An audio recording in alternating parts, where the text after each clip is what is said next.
everybody wanna play, wanna see it at the table, wanna act like they grateful. Don't mess with outsiders, y'all looking real unstable. If anything, they should ask me how I do it. Start taking notes, recording my every move, and I know that I'm the best and I ain't gotta.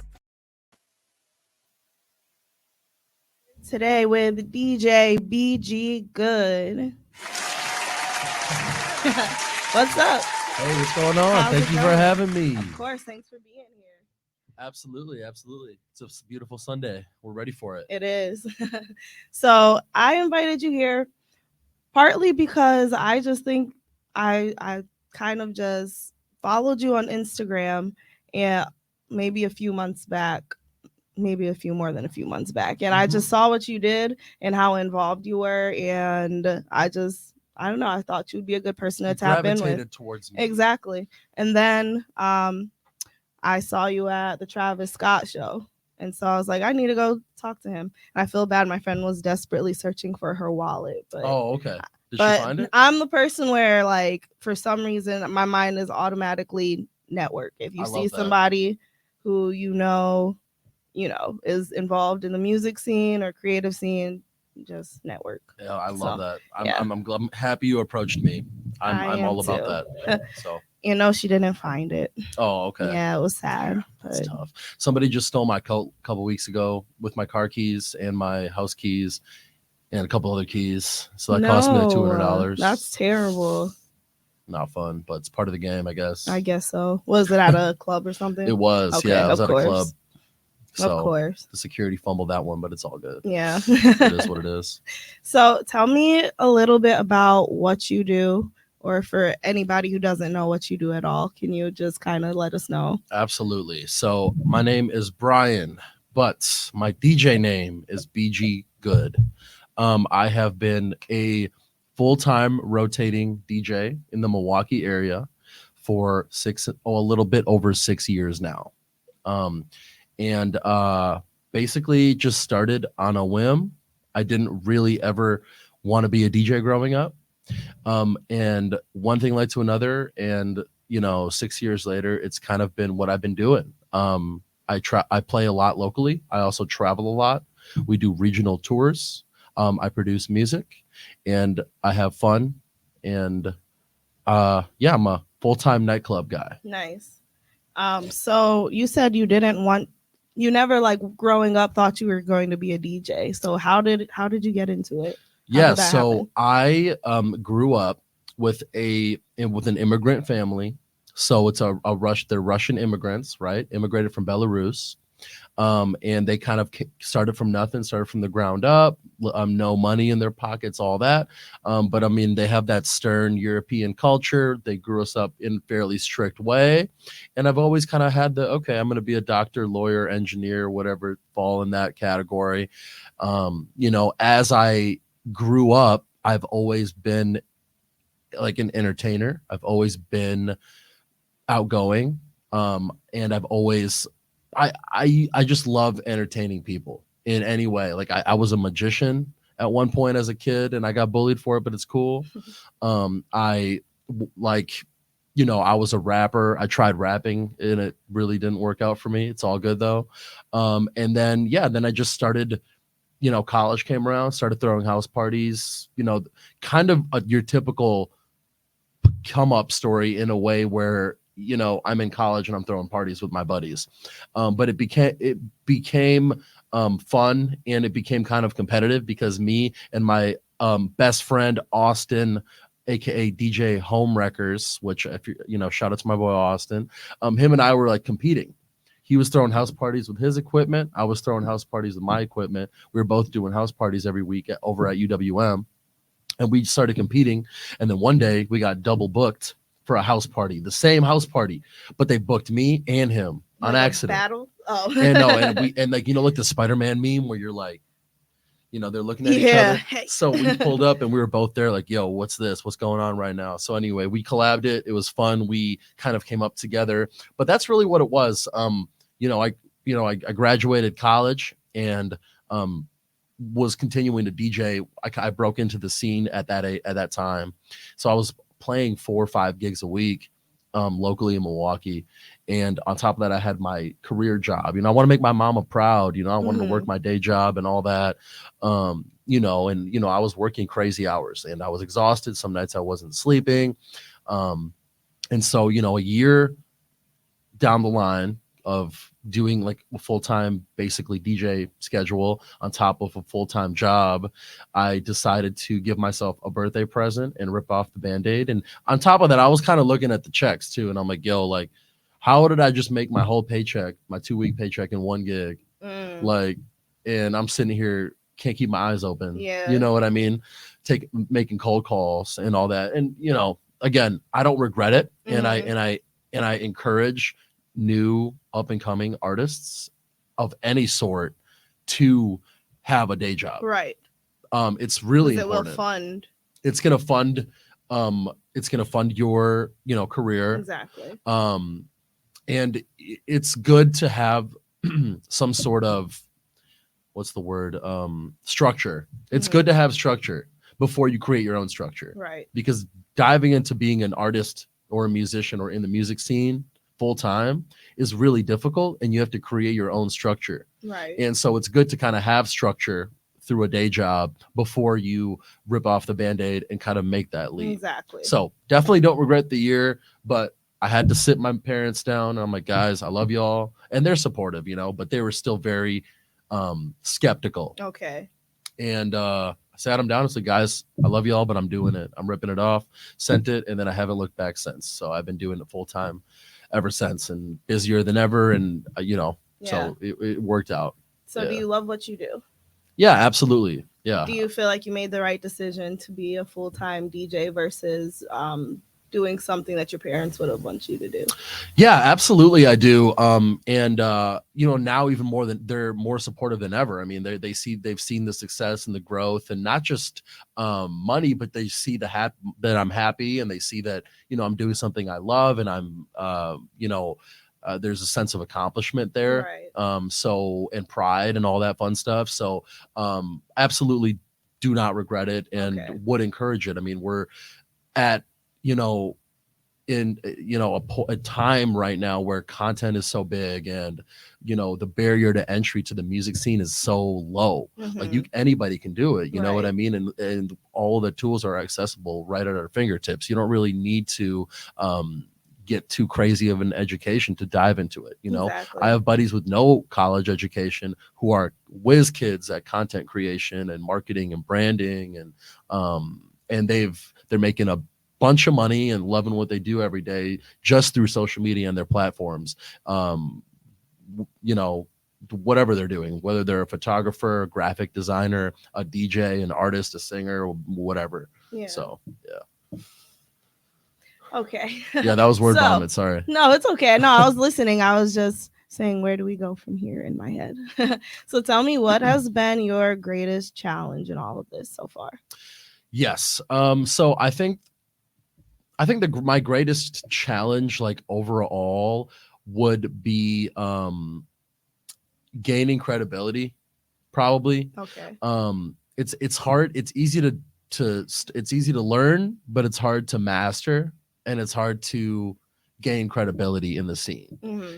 Like, although we're in Milwaukee, which is not the biggest of the markets, at least for DJing, there's still a lot of competition, and there's still a lot of learning, and there's a lot of people doing it, basically, is what I'm trying to say. Right. And gaining credibility, becoming that go-to person, becoming the top dog in the city, whatever goals you have, that's really difficult, and it takes time. It takes a lot of time, and it takes a lot of hard work and consistency and persistence. Right. So I would say that is definitely a challenge.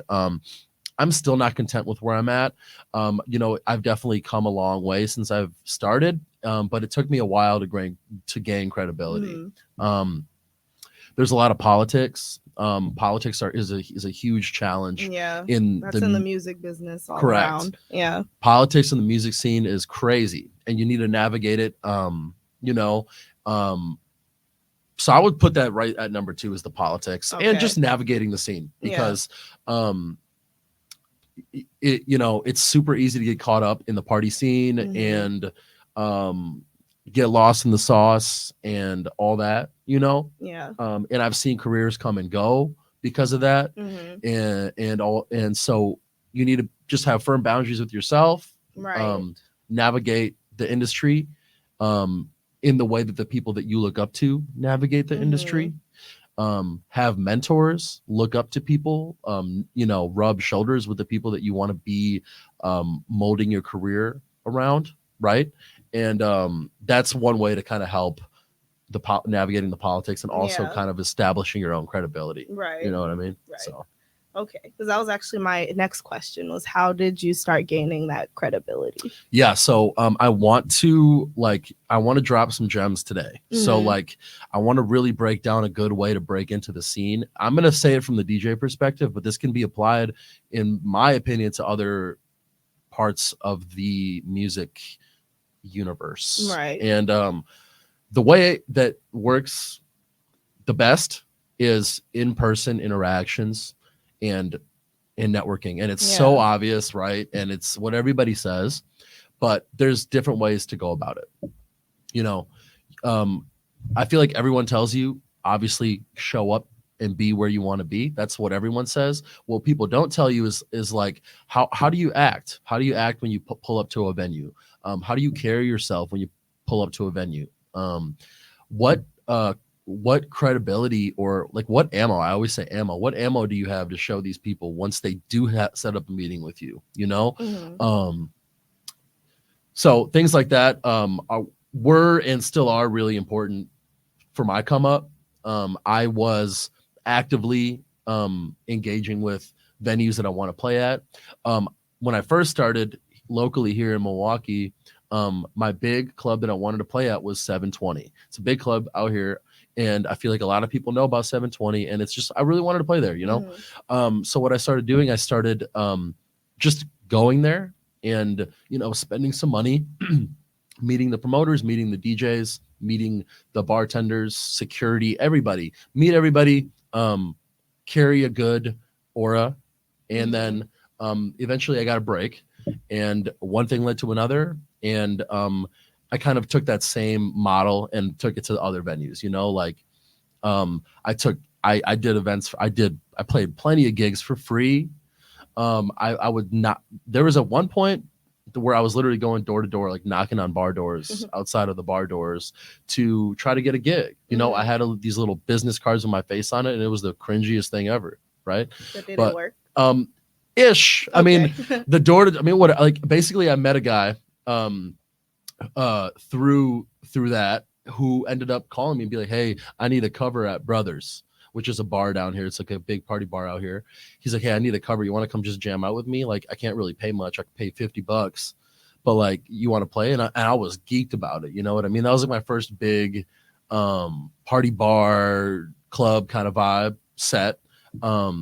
I was super geeked about it, and I did it. So again, it's kind of like a domino effect. You know, one venue will see your name on a flyer, then another venue will see your name on a flyer. Right. You might get one call, you might do a pop-up gig for free, but get some you know, visibility from it. But really, it's a daily grind. I mean, there's no easy way to do it. If it was easy to do it, a lot more people would do it. Right. You know what I mean? And if there was an easy way to make money doing it, a lot of people would be making money doing it. You know what I mean? So it's basically a hustle. It's a business. You're an entrepreneur. You got to look at it like a business. You got to invest like it's a business. You got to have overhead and, like, you know, assets like it's a business, and you got to like deliver like it's a business. Yeah. You know what I mean? And party and have fun while you're at it. Yeah. Because there's perks to it too. Exactly. You know, and it's a super fun industry. It's very rewarding, and it's dope. You meet so many people, and every single day I'm meeting somebody new, and every day I'm, you know, shaking hands and networking and opening up opportunities. So there's a lot of perks, but there's a lot of challenges, and people I feel like may get intimidated by the challenges, but just hit it. Just, right. You know, just like, just be really, really aggressive and just go. If you're hungry enough, go for it. You know? So yeah, you know, and another thing is that, like, one thing, like, that I always tell people is just be prepared. Mhm. Like, once you finally get a break, no matter what kind of break it is, but let's just say it's like a big break, at a spot that you've been looking at for a minute, really just deliver. Like, make sure you're prepared. Right. You bring your homies out. You got to understand how the industry works. These promoters, these owners, they want to see you bring people. So hit up all your homies, make some group chats, throw a pregame, whatever you got to do. Even before getting the gig, deliver with like a press kit. Make sure you have a nice press kit to show them a resume of what you can do and what you can offer. Have nice quality pictures. Like, there's been so many times, because I'm a graphic designer as well. I design flyers for a few different nightclubs. Okay. And sometimes I'll ask the DJ to send me in their press photos, and then their press photos are like taken off of like a phone, or like taken off of a third party picture that somebody might have took of them, like, or something like that. Like, just some people just, like, you'll be surprised, like, don't even have the basics. Like, get a press kit done, get professionally done photos. Right. Like, it's an investment. You know what I mean? It's $200 probably, whatever you're paying for it once a year. Just do it. You know what I mean? But it makes you look that much more professional. Which exactly. Makes the venues want to hire you more. 100%. Yeah. 100. I mean, again, given my experience, I would say 90% of the time when a venue books me, it's because they know that I take branding and promo seriously. Mm-hmm. You are great with that, I've noticed. Thank you. I appreciate it. I take it really seriously, and I think every artist should, and not enough artists do. Yeah. You know what I mean? You need to post every day. You need to be very consistent. You need to have high quality content. You need to not be afraid to invest in your content. And it needs to be a part of the lifestyle. Like, anybody who thinks a DJ who's a full-time DJ sleeps until 4 p.m., wakes up, eats like a burger, and then like cracks open a beer and goes to the gig, that's really not the case. Yeah. It's like a full-time gig. Right. You know what I mean? Like, there's a lot of behind the scenes. There's a lot of behind the scenes. For me, for sure, I can attest to that, but I can almost guarantee, like, any full-time artist who has seen some success in their career deals with that too. It's just absolutely not, it's not like a gig to gig freelance kind of thing. It's a full-time gig. Yeah. Wake up, prep your content for the week or the day. Or for me, I'm a procrastinator. I usually prep my content for just 1, maybe 2 days, because I'm a procrastinator. But I also just have a bunch of content from all over, and I'm just like a little bit unorganized with it. Takes me a minute, but I still do it. Yeah. You got to just make it a priority. You just got to make sure you're on top of all that, and make sure it's high quality, and stay on top of trends, stay on top of, what songs are hot, what are people listening to, what are people sharing, what are people engaging with on social media, what can you do to think outside of the box, like from a branding standpoint. Like, one thing I do a lot is lately I've been especially doing a lot of giveaways, and I've been doing contests. Just stuff like that. And when a venue sees that a DJ is doing that, like, that's usually something that a venue likes to do. But when they see that like a DJ is doing that, that's showing that the DJ is going the extra mile. Right, and it's initiative, and it's gonna increase your likelihood of getting the gig, and then B, you could probably get a bigger bag too, and they won't have a problem paying you a bigger bag for it either, because they know what you bring to the table. Versus like some new frat boy DJ who just like parties all day and then comes out to the gig, which, I don't know that many of them, which is a good thing. But like, there's plenty of there are people who, there's not enough people who don't take the branding and the consistency side of things into the equation, basically. Yeah, definitely. So, but again, a lot of guys, sometimes, like, different DJs have different goals. And as you can like understand, it's like people want to achieve different things from their career, basically, is what I'm trying to say. Right. So, not every DJ wants to travel. Not every DJ wants to produce music. Not every DJ wants to play 5 gigs a week. Right. A lot of DJs, I can't do that. I mean, anymore. Like, I do it sometimes on like a bar crawl, or maybe there's like some kind of like, but 5 gigs a week, I can't do that anymore. That burns me out. You know what I mean? That sounds exhausting. Yeah. Like, my max like my comfortable max is 4. And like that's on like that's my very, very comfortable max. Anything after 4 is a special occasion or something like that, but I'm already feeling burnt out. Yeah. But yeah, so my personal goals, I want to be traveling. I want to play on a national level. I want to start doing a lot more music festivals, and I want to start leveraging the production side of things now that I'm starting to produce my own music. Okay. Cool. So that's my goals. Like I want to take it national. I want to continue to travel. And I have really exciting travel announcements coming up. So we got the big handful of travel dates in the next month into the summer as well. Spring break too, which is sick. But again, spring break is probably going to be a good one for you. Spring, all of March is going to be incredible. Yeah. I can't wait to announce that. So I'm not sure when this is going to be released, like on like YouTube or anything, but yeah, I can probably leak that in a little bit here. Okay. But it's up like a few hours later. Okay. Okay. Maybe next day. Perfect. Yeah.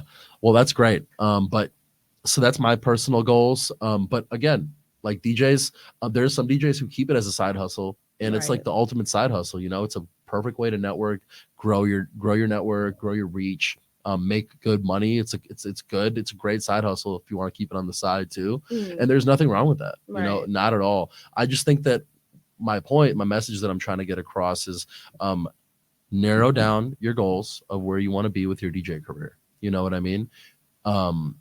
Make them realistic. They need to be realistic goals, right? Right.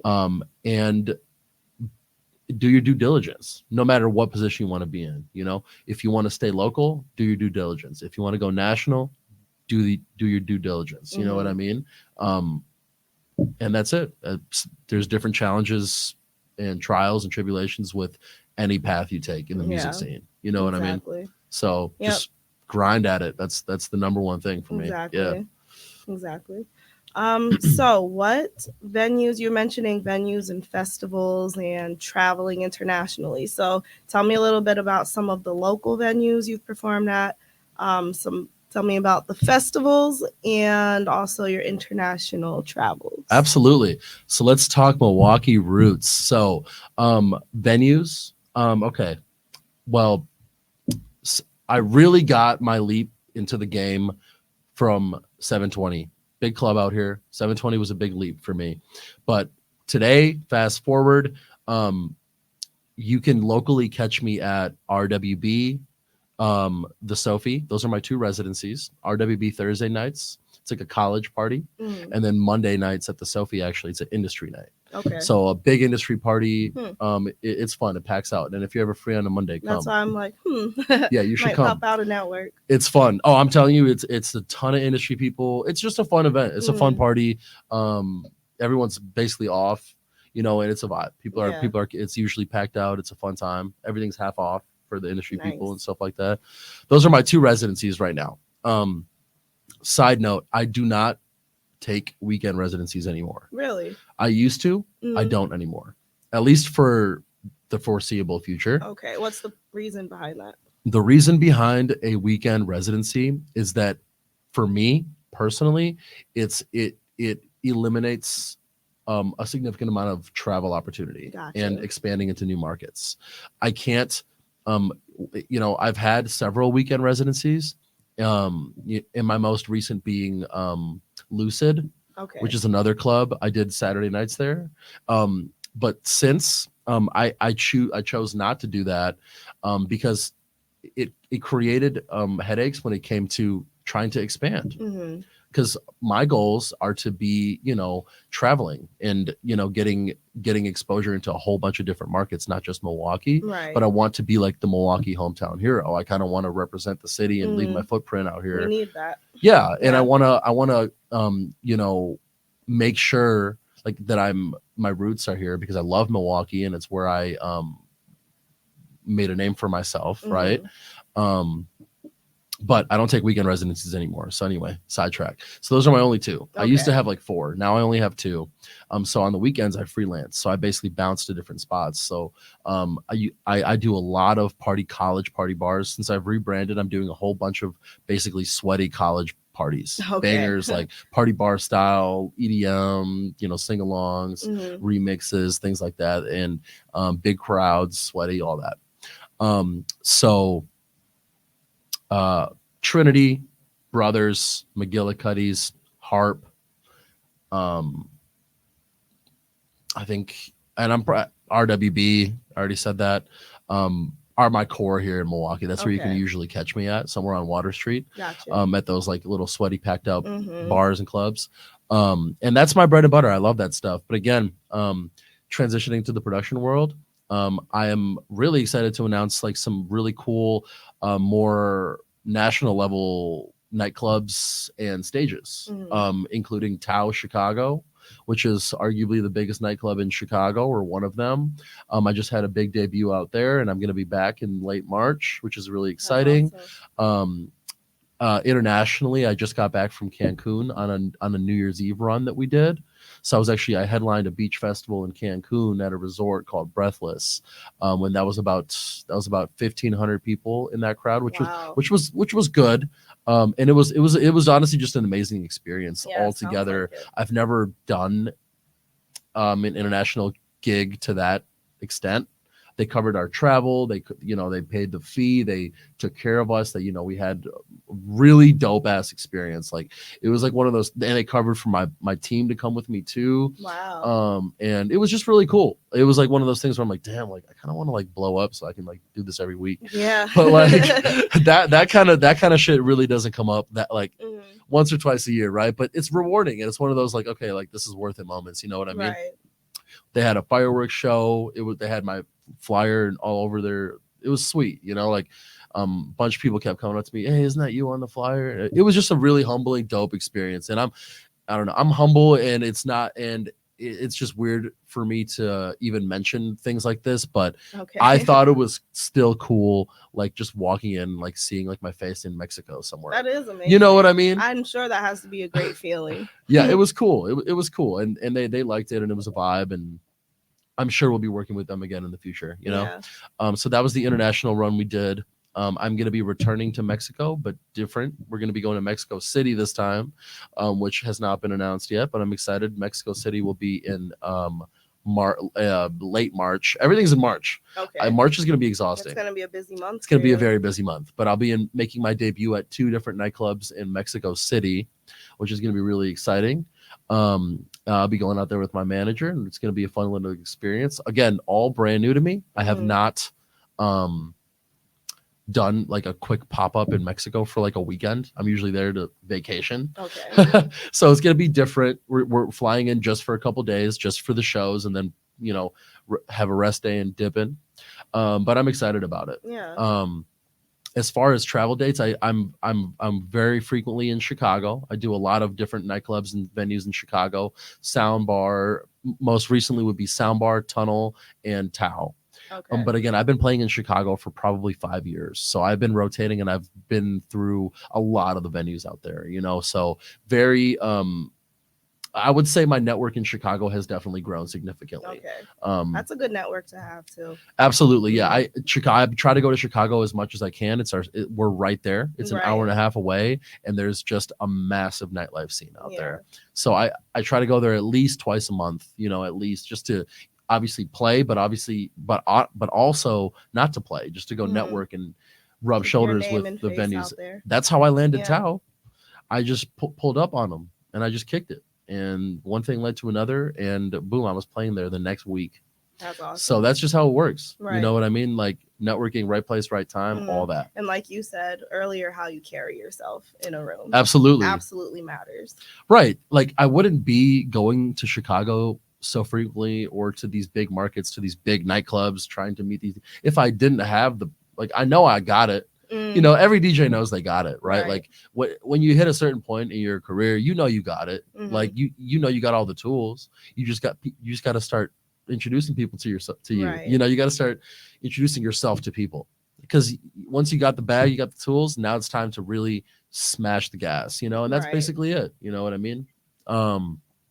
But for other travels, in the past year, we did Ohio.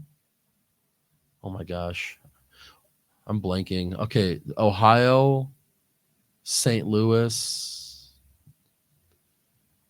some other ones. I think I did like 5 travel dates. Okay.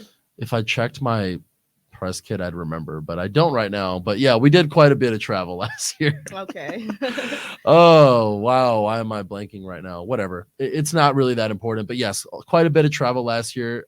I wanted to get my feet wet and experiment to see how it would feel. Mhm. I really loved it. I thought it was dope. And this year especially, we're planning on really getting aggressive with it. But yeah, I think I did like 5 like out of Midwest gigs last year, or at least out of, I shouldn't say that, out of Milwaukee, Chicago. Okay. So it was good. It was a good way to get my feet wet. Mhm. And it was fun. I liked it. It was cool, good experience. I learned a lot. I had fun, met a bunch of people, so it Yeah. was worth it, you know? Cool. Yeah. Awesome. Okay, so tell me about what you're doing on the producing side of things, and on basically tell me about the music that you're working on. Yeah, absolutely. So on the producing side of things, this is a new journey that I'm on as of about maybe 6 months ago. I decided to pivot into more of an artist role because what I noticed is that I felt like I was starting to hit a bit of a ceiling in at least Milwaukee. And I would say a lot of DJs can attest to this when I say that there is a point where in your own local market you feel like you've played it all. Yeah. You know what I mean? Mhm. Because I obviously do not take that for granted, and I love all the opportunities here, but I'm not done yet. Right. You know what I mean? And Right. I'm still young and I still got the juice. So the next step for me is to transition it into a producer role. It doesn't need to be like my forefront brand right away, Mhm. but I know that creating my own music is going to be that next step to open doors for me into music festivals and bigger national stages. Definitely. Yeah, get you noticed a lot more. Yep. Having your name out there as basically making music and then being able to play it to the audience is pretty Correct. awesome. Correct. As a booker, as somebody who books DJs myself at venues, but also having worked with bookers, I know the value in an artist versus just your local DJ. Right. You know what I mean? You gain credibility on a much bigger stage. You have numbers and stats and data to back your songs and your music releases. Mhm. It just adds a lot of credibility, but also to be able to flood your socials with your own music over everything is great because a booker will look at that too. They'll click something random and they'll see that it's your song on top of it. That's credibility right there. Yeah. So Absolutely. little wins like that go a long way. And the first release did really well. We dropped it. It's a little we dropped it on Halloween weekend. So Okay. I dropped it, my manager and I, on Halloween weekend, and we did it strategically because on Halloween weekend, we threw our own parties. Okay. That's another thing that I've been doing is throwing my own events. So I've been kind of like doing less some nightclub stuff, and then I've been actually just renting venues and throwing my own parties Okay. and selling tickets, and I'm the DJ and I book the DJs and all that. So that's what we did. Another good way to build your brand. Another great way to build your brand. Mhm. Once you hit that point of holy shit, I feel like I've played every club in the city, then guess what?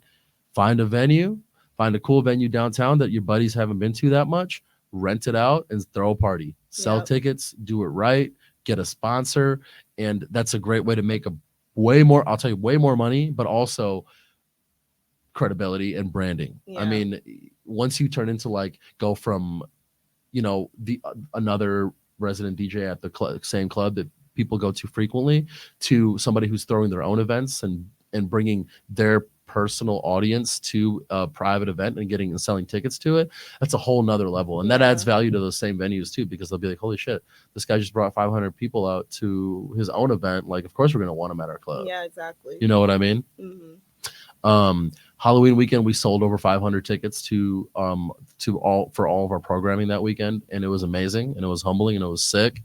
And we leveraged that because I turned it into my release party. Oh, So that's a really smart thing to do. yeah, so leveraging holidays, big events, easy sellouts, things like that, and leveraging that and using that as an excuse for branding. It's a release party. It wasn't like a release party, but it was. I mean, Right. that's the whole thing. I made sure everybody knew that this was a release party. I got on the mic and I was like, hey guys, this is my release party. It's also Halloween, but you know, Halloween comes second to my release party. Exactly. That's really smart, honestly. Yeah. So that's what we did. And then we just did all of our branding around that. And the song did really well. It got over 20,000 streams. That's amazing. Fairly especially quickly. for your first release. Yep. Fairly quickly, over 20,000 in the first month. And I got a couple, I got this spring break booking basically because of it. Okay. So just a story to prove that like the music thing works. Mhm. It works. It works if you work. That's 100%. Because you have to be very hungry and you have to really work for it. Oh yeah. It works know? if you work. I love that. I love that quote.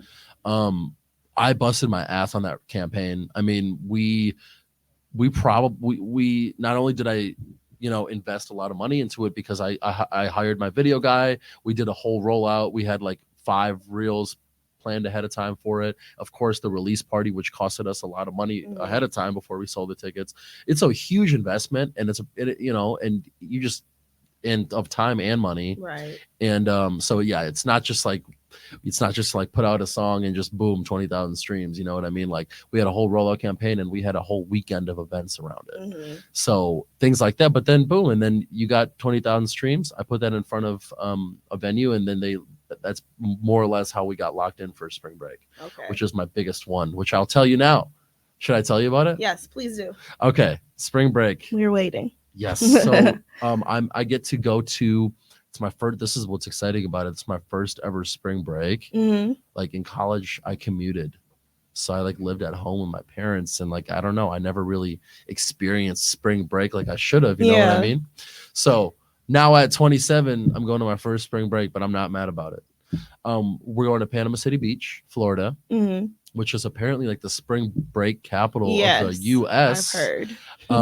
And which I'm super excited about.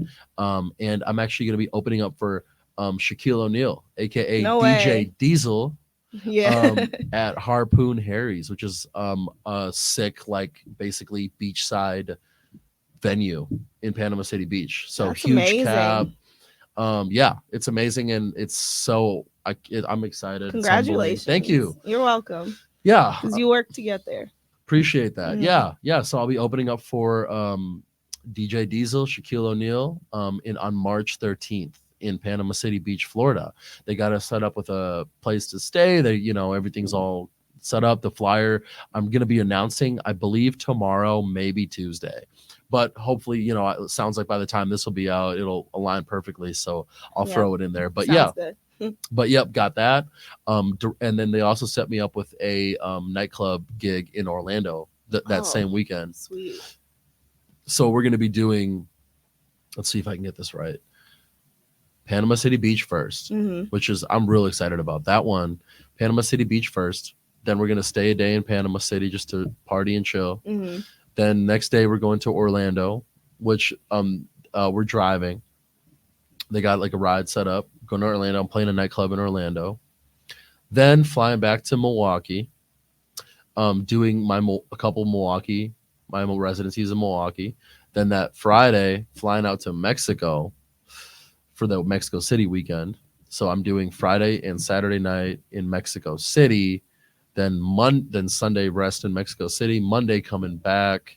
Then the following weekend, right back to Chicago. We're doing Tao again. You are going to be busy. Yeah, it's gonna be a busy month, but I'm excited. It's BG Spring Break. I'm branding it around. It's gonna be a BG Spring Break. Awesome. Do you plan on dropping any music during spring break? So that's a good question. Currently, I'm not gonna be actively releasing any music in March. Okay. Just because it's really cumbersome. It's chaotic. Obviously the month is already chaotic. But I want to focus all of my content and social media and promo on the shows and the spring break circuit. I am not calling it a tour because it's not really a tour. And I don't really like that term for like a local DJ, to be honest. It's just look, until the day I'm like literally on a real tour where somebody books it and people are booking me for my music everywhere, and that's a tour. This is just a spring break. Okay. This is BG spring break. Fair enough. You know? Yeah. So that, I don't know, that's just how I feel about it. But wait, I got sidetracked. What was the question I was just about to answer? I got sidetracked when you got sidetracked.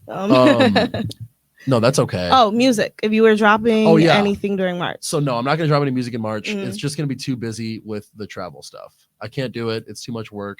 And music releasing is annoying because you have to like do a bunch of work around There's a whole rollout behind it. Whole rollout. Yes. It's a pain in the ass. If you want it to succeed anyway. Right. Yeah. So, but what I am doing is I'm making like a mashup pack. So I'm making my first ever mashup pack, all original. Well, not original mashups, my BG Good mashups. So I'm mashing up songs, I'm making remixes, stuff that I can play live, and that way during my shows I'll be announcing that these are my mashups.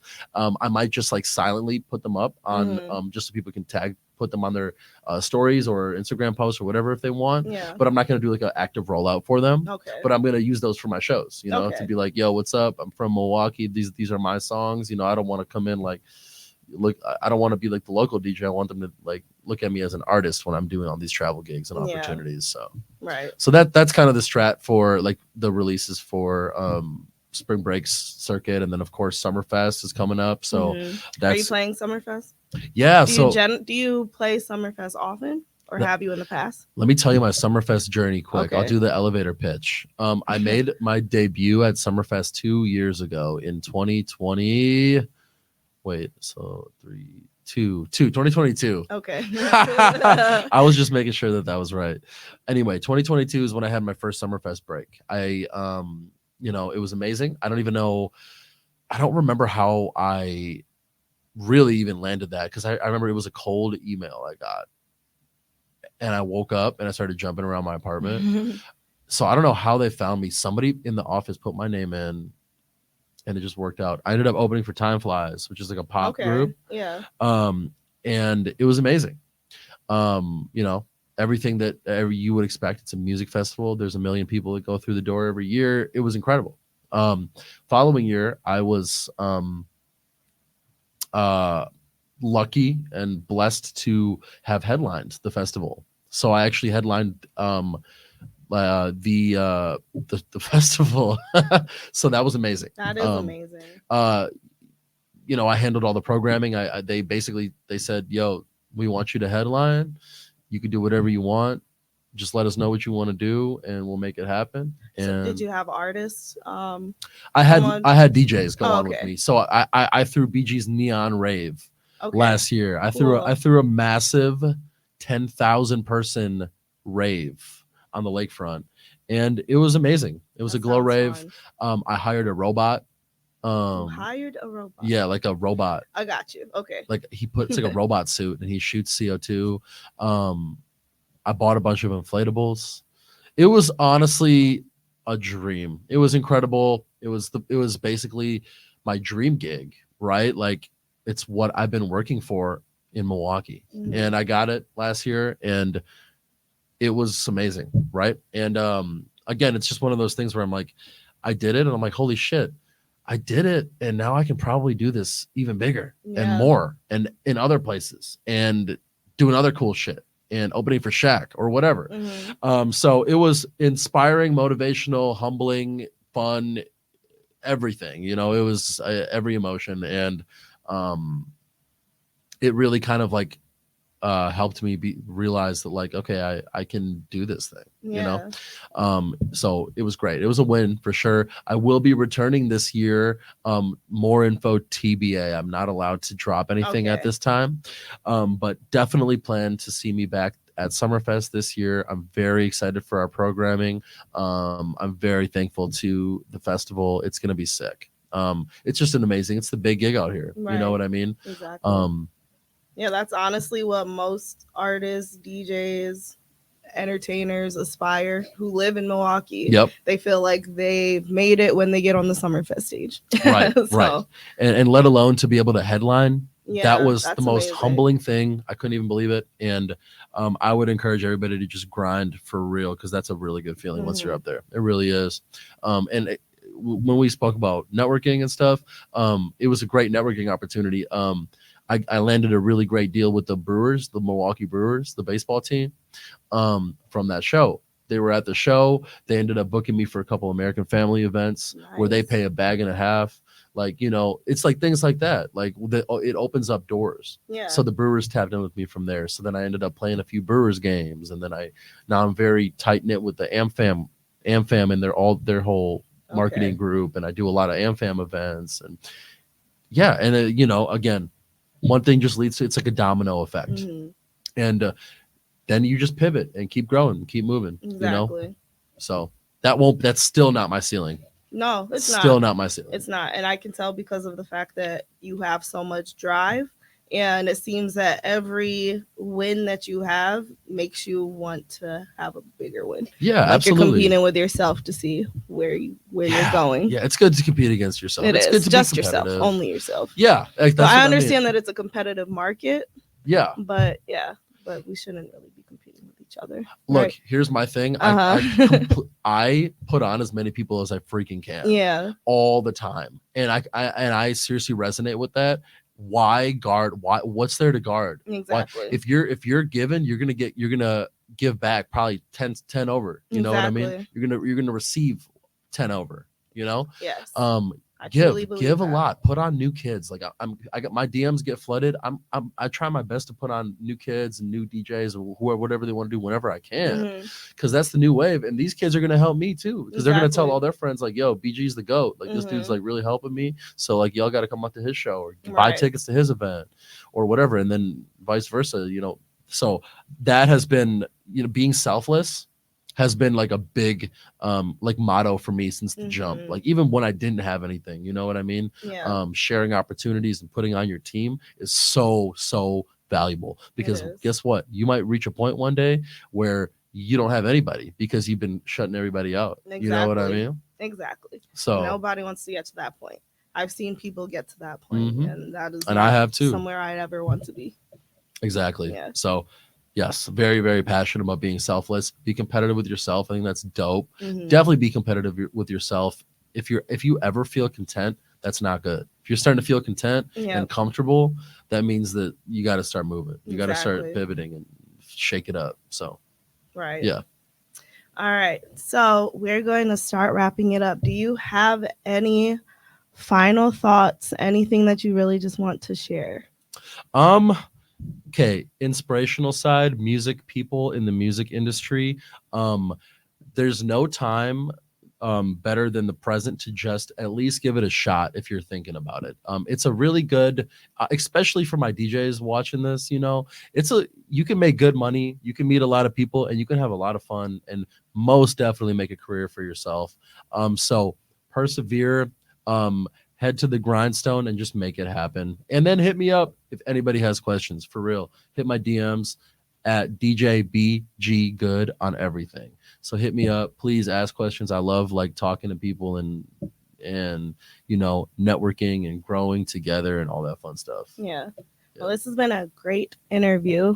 You seem like a very cool, down to earth guy. Thank you. And I just like your energy overall. I appreciate it. Otherwise, I wouldn't have asked you to be here. That's love. I So, appreciate you. yeah. I appreciate you coming up to me at the show, for real. Absolutely. So I'm thanks for glad I having me. did, for sure. All right, everybody. DJ BG Good, tap in. And thank you for listening to KB's Community.